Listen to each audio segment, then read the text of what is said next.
Will Anthony Seibold be the Brisbane Broncos coach next season? At the moment, I'm going to say no, 100%. He's not going to be there. There's an AGM review at the end of the season. We know that they're not making finals football. Let's be clear on that. At the moment, they're lucky not to be bottom of the ladder. Canterbury narrowly missing out against the West Tigers on Sunday by a point, and they could have won that game. They had a storming second half. It was a very, very entertaining second half. They really put West Tigers under a lot of pressure. Brisbane are lucky to not be in the wooden spoon position at this point.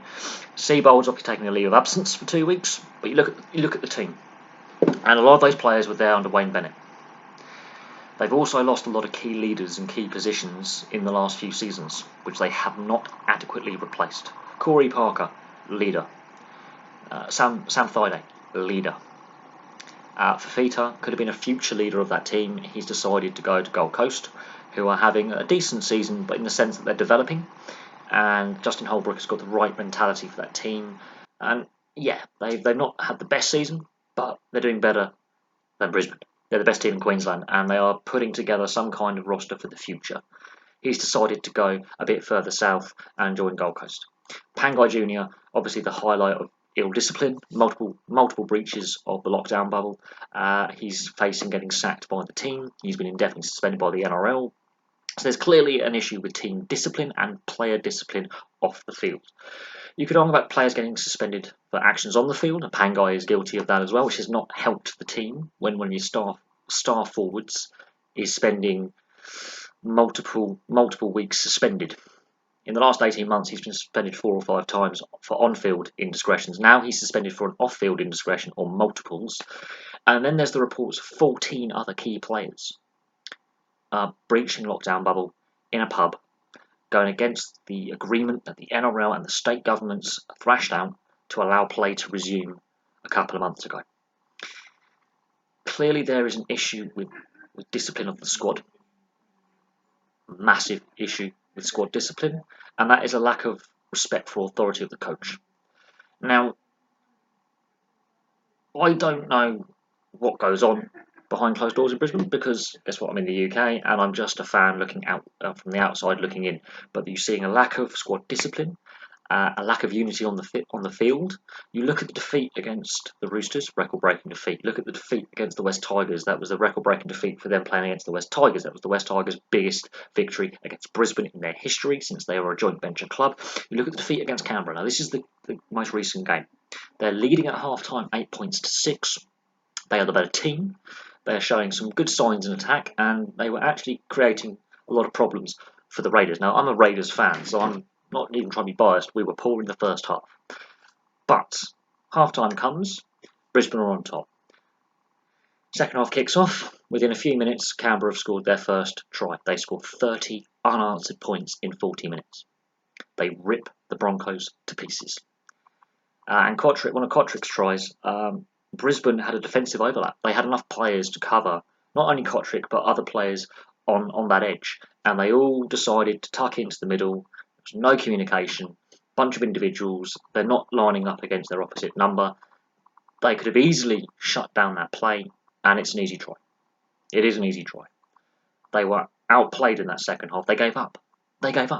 In contrast, you look at the Canterbury Bulldogs. Yes, they're footing up the ladder. They're only 2 points behind Brisbane. Their defence is actually better. They're for and against. Yes, they haven't been great. Yes, they're a squad in transition. They have their own problems. They nearly won that game against the West Tigers at the weekend, narrowly missing out. Obviously, a drop goal, sealing their defeat. They lost by a point. They could have easily won that game had decisions gone. Had they been more successful in front of goal with the drop goals. It is what it is. Brisbane are lucky not to be at the foot of the table. There are long-term problems at this club that predate Seibold. I think a lot of unfair blame is aimed at him. He has to take some of the blame with some of his coaching techniques, absolutely. But he's a young coach who's only had 2.5 years experience in the NRL as a head coach.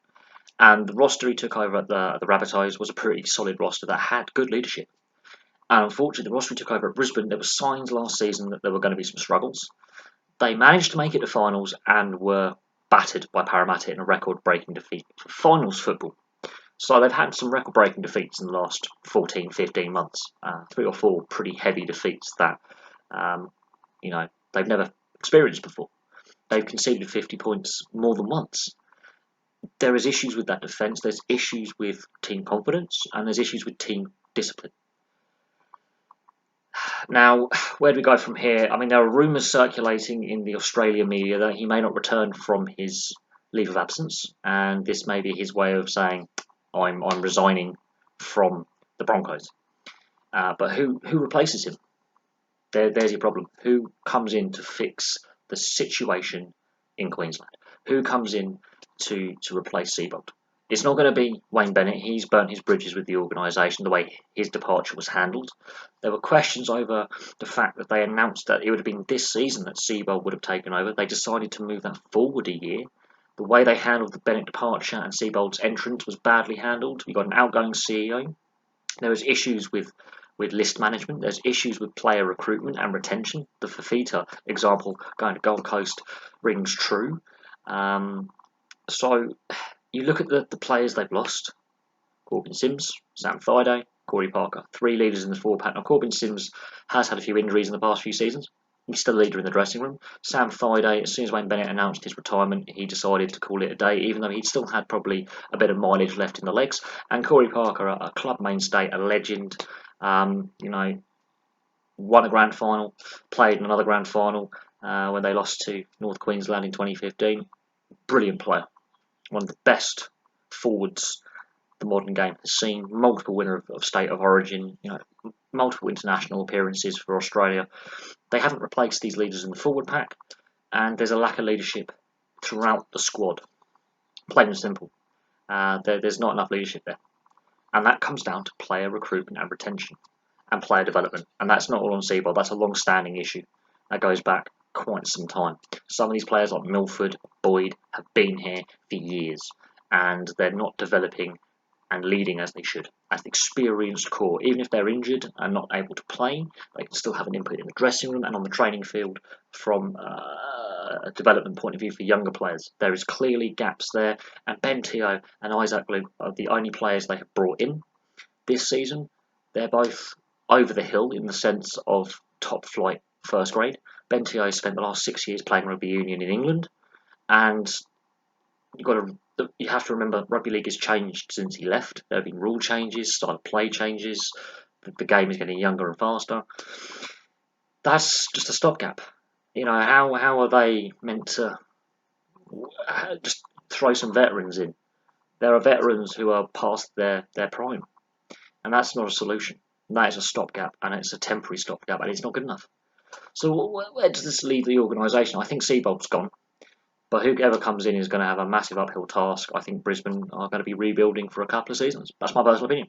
But please leave your thoughts below. I'll be happy to hear them. Thank you very much for watching. And I'll have some more videos for you very, very soon.